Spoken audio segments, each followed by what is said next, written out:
Tarawih ini sebenarnya artinya raha, santai.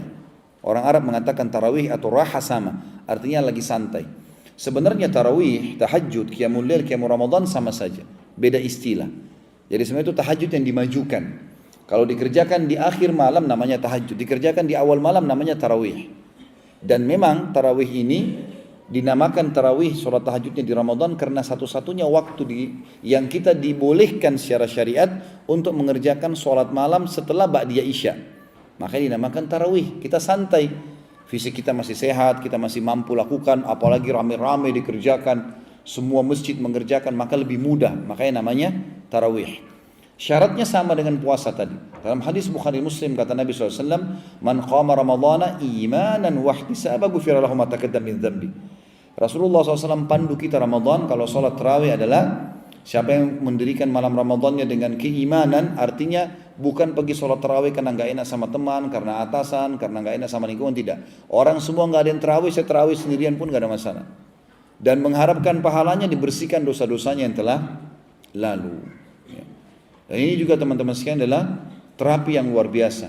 Bagaimana minimal orang-orang yang tidak pernah tahajud selama setahun, minimal di Ramadan tercatat buku amalnya punya sholat tarawih, punya sholat tahajud. Karena ini sholat yang luar biasa. Aisyah mengatakan dalam hadis Bukhari, janganlah pernah kalian tinggalkan tahajud karena Rasulullah SAW tidak pernah meninggalkannya. Di Ramadan atau di luar Ramadan.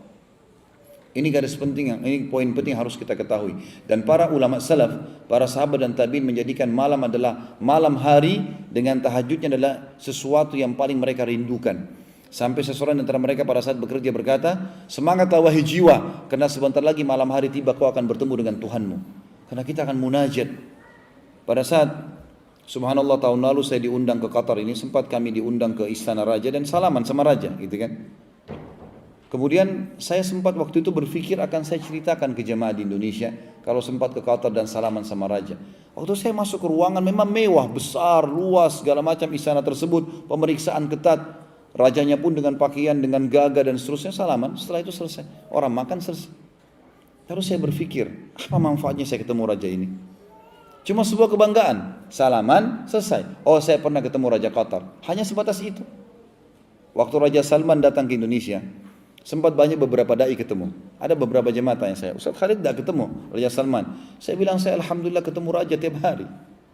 Mereka kaget, tiap hari. Kan Raja Salman cuma berapa hari di Jakarta. Saya bilang bukan Raja ini, Malikul Mulk, Raja yang sebenarnya. Ya, Allah Subhanahu Wa Taala. Kenapa kita nggak sadar teman-teman? Setiap malam Allah Azza wa Jalla datang ke rumah kita. Bukan kita yang datang ke istananya Raja. Allah datang ke bumi ke rumah kita lalu bertanya. Ada yang minta ampun saya maafkan, ada yang punya hajat saya penuhi, ada yang minta tolong saya tolong. Kenapa kita sia-siakan? Sebagian ulama salaf mengatakan sungguh jahil sebagian besar dari kaum muslimin mengkhayal bisa mendapatkan rahmat Tuhannya dan masuk ke dalam surga selamat dari neraka, sementara mereka masih sibuk tidur di atas ranjang mereka di malam hari. Artinya boleh kita tidur, tapi itu malam yang luar biasa. Dan dibiasakannya di bulan Ramadan ini terapi buat kita, bangun makan sahur sejam, setengah jam sebelum subuh teman-teman sekalian. Ini adalah waktu yang mustajab doa, sepertiga malam itu. Orang puasa juga teman-teman sekalian kayak kita sekarang, ikuti dua syarat mutlak yang sudah masyhur. Hadisnya saya yakin sudah sering didengar. Adalah sabda Nabi SAW hadis Bukhari Muslim, "Man shama Ramadhana imanan wa ihtisaban ghufira lahu ma taqaddama min dzambi."